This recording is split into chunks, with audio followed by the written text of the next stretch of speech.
comenzar con el examen físico regional. Primero vamos a palpar la distensión del tórax. Vamos a pedirle al paciente que inhale y luego exhale.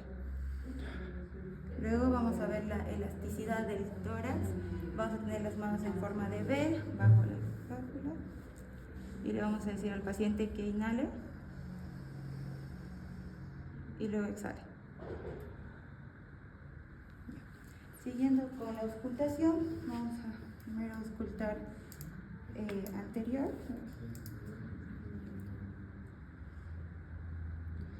Antes de auscultar, le vamos a decir al paciente que respire como si estuviera cansado.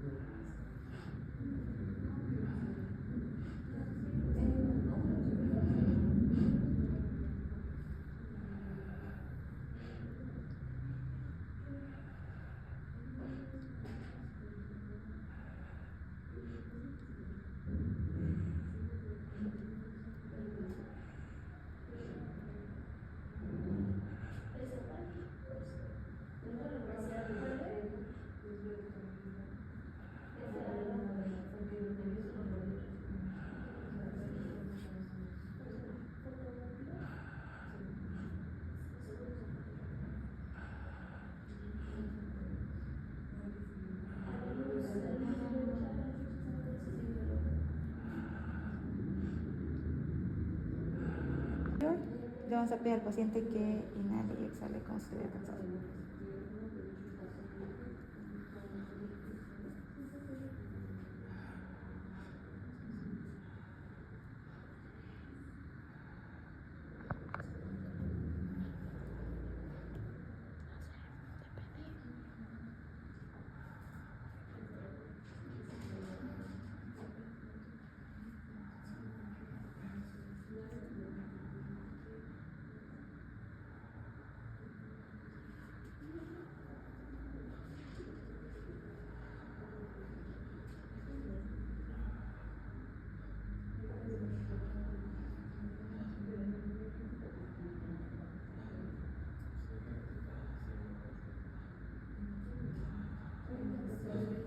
Parte lateral, vamos a hacer, ¿estás grabando? Sí. Lateral lo vamos a hacer siguiendo la línea media axilar.